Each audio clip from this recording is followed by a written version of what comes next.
So in today's video, I'm going to discuss how to extract maximum from a conference. And essentially this video is targeted toward graduate students who are going to a conference and want to get the maximum value out of this particular conference, because there is a lot of work which is involved in going to a conference and you want to make the maximum use of this time. Now the first thing is that you should always present a paper at a conference if you are going to a conference. And this is very important because you will then get to see both sides of the spectrum in terms of going to the talks of the different people as well as presenting your own talk. You will actually get a quantitative benefit from the conference in terms of getting some work out into the domain.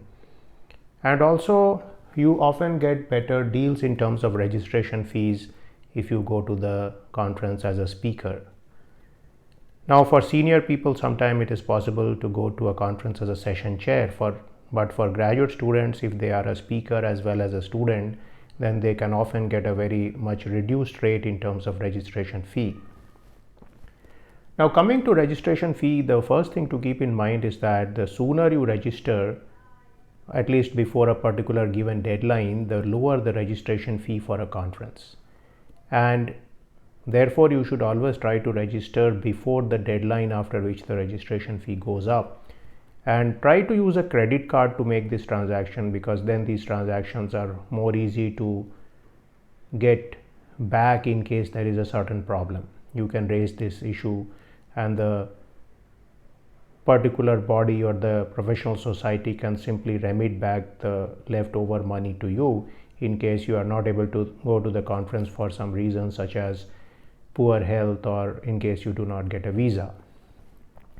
Now typically most conferences have a hotel in which they are held, and in many cases if they are being held at a convention center, they may give you 4 or 5 places just near to the convention center where they have good deals in terms of rates and so on. Very often there will be some mechanism by which you can go from the convention center to the place to stay and back, and this may be some kind of shuttle service which may be there from the conference. Now this is particularly important because I know from experience that there are some students who went and stayed at some random place which they booked on the web, and this place was very low cost, but then they found out that this was a place where a lot of people were taking banned substances and so on, and there was activity going on which cannot be considered to be very legitimate. So this is the case in some countries, and especially this particular student went to Netherlands where he had this kind of complicated experience. So again, stay in the places which have been vetted by the conference. So very often the conference will prescribe this list to you, and this is especially important if you are going to a foreign conference in a faraway country. In case the conference has not specified a bunch of places, you can always ask the people involved who have been conducting the conference as to what are the prospective good places to stay. Now, important thing in the conference is to always make sure you go to the plenary and keynote talks. Now, these talks are typically held in the morning before all the session starts, that may be at 8 a.m. or something like that. And also one more talk may be held at 2 p.m. after lunch.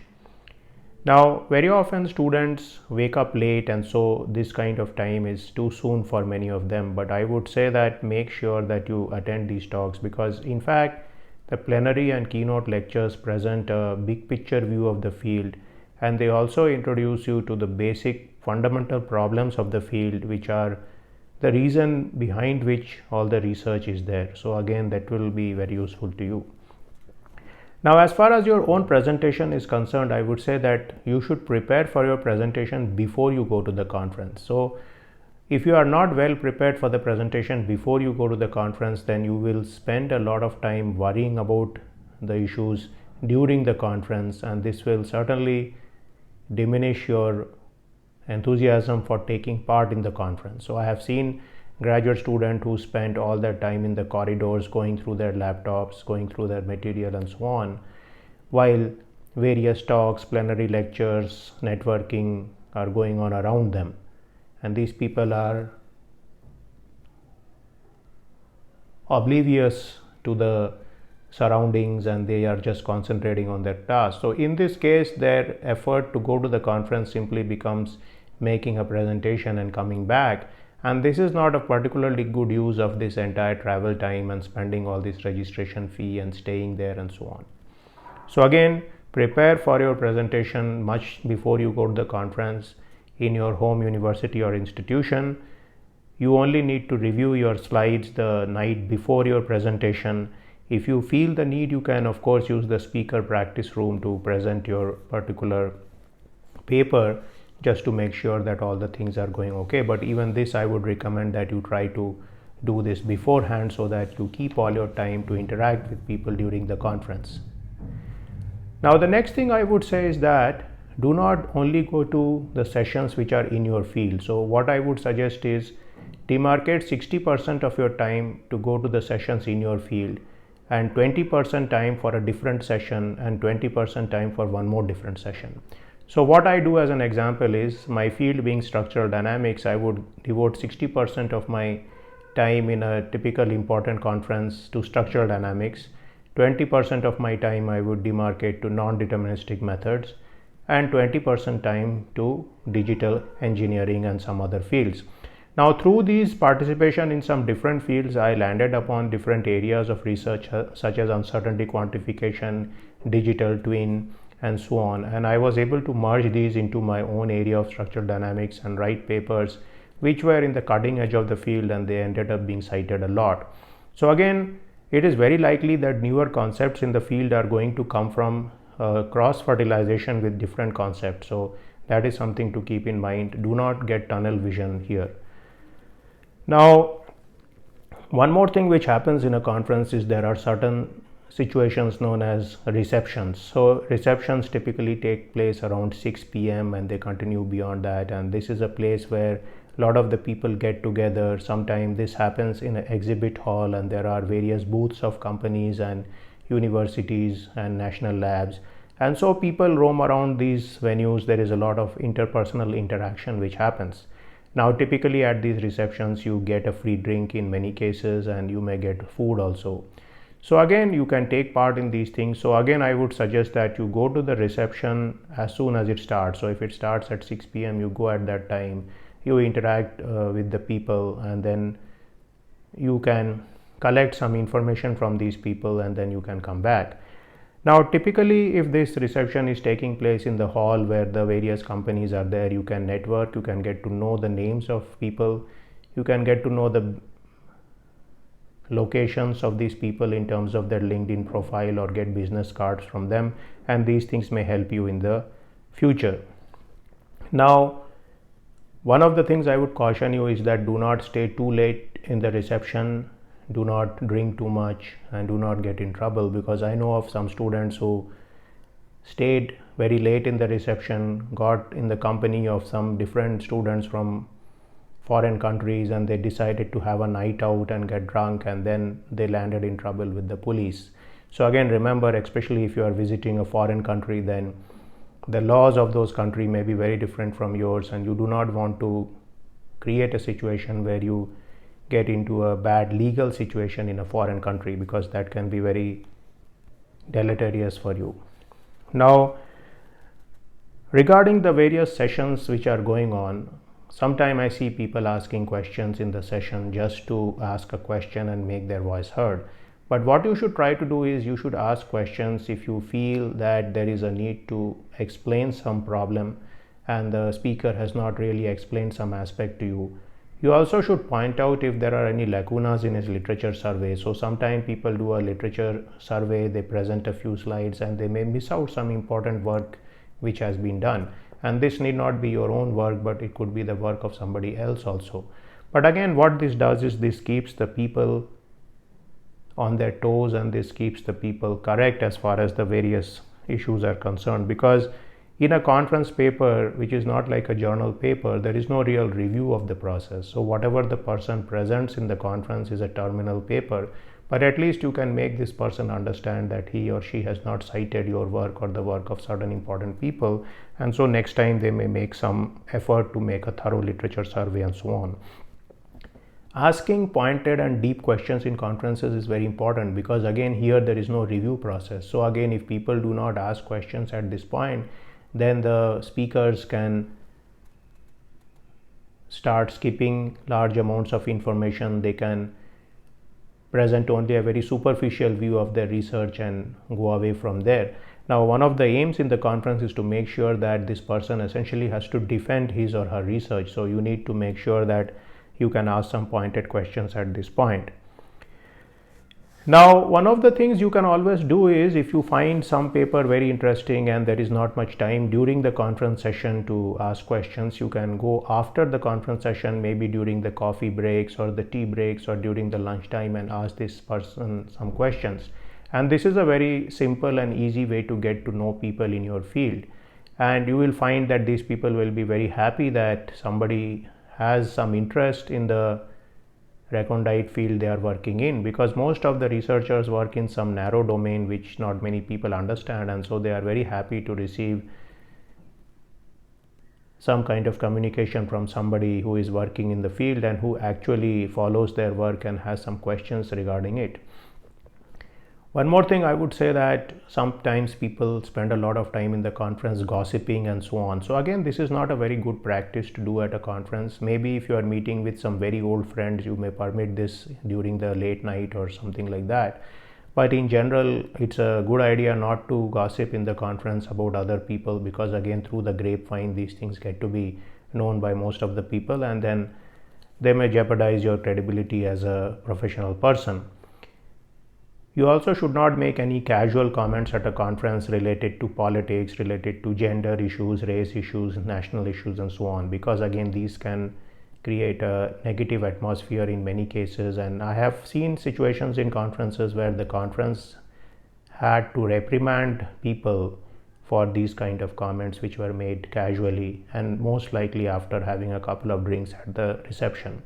So always remember not to have too many drinks at the reception and some of these places. The aim is to probably have one drink so that people are whittled down to some extent and their rigidity is reduced, but do not drink so much that you become too flexible and then you are not able to continue behaving in a professional manner. Now, one more thing is, when you go to exhibit halls in the conference, you will find a plethora of companies there. Now, of course, you can go to the big companies and to some of the booths there, and these will be very big. But I would also suggest that you go to the various small company booths here, because you will get a flavor in terms of what the small companies are doing and the startup scene here. Now, many people who are graduate students will many times find situations where the work which is going on in the small companies is actually very current in terms of technology, and this also provides a means for them to locate possible jobs in these companies, as well as possible concepts about starting their own startup down the road. And in many cases nowadays, people don't have business cards, so you may be able to get their name and find their LinkedIn profile and later send them a message to contact them. Now, it's very important to stay in the conference till the last day, and this should be the situation in case you go to a conference and you have registered for the full conference. So again, make sure that you stay on the last day, make sure you stay till the last session, and you make maximum use of the time you have in the conference. Now, sometime if you are short in terms of fund, people do a 1-day registration or a 2-day registration. In that case, make the maximum of those 1 or 2 days and target those 1 or 2 days such that they coincide with your session and some of the most important sessions in the field.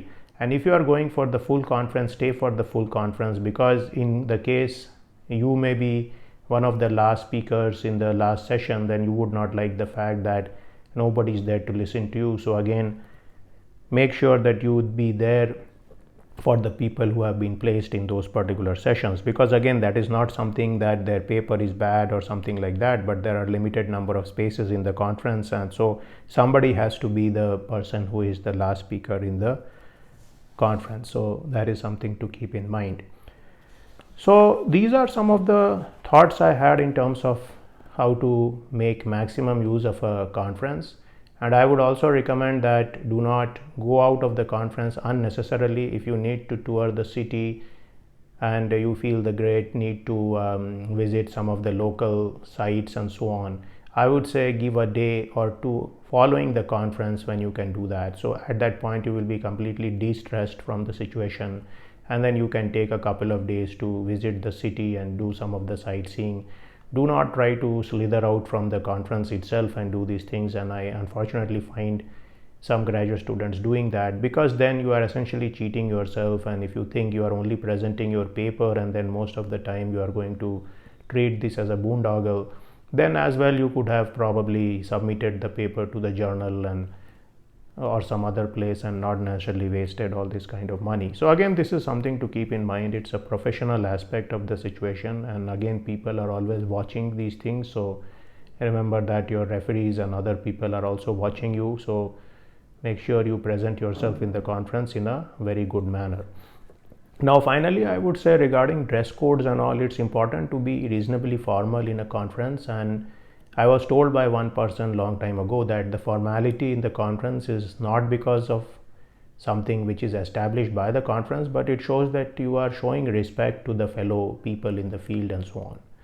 You also can meet the session chairs in your particular talk and make sure the session chair knows your name and knows something about your work, because this session chair is going to see your presentation. So he or she will become a prospective referee for you if you make sure that this person knows your name and work, and he or she may be able to make some good comments on your work, because these session chairs are often quite well-known people in the field. They may be professors at different universities or top experts from national labs and companies. So again, it's always good that the session chair knows you, and that person may be useful to you down the future as a possible source of help.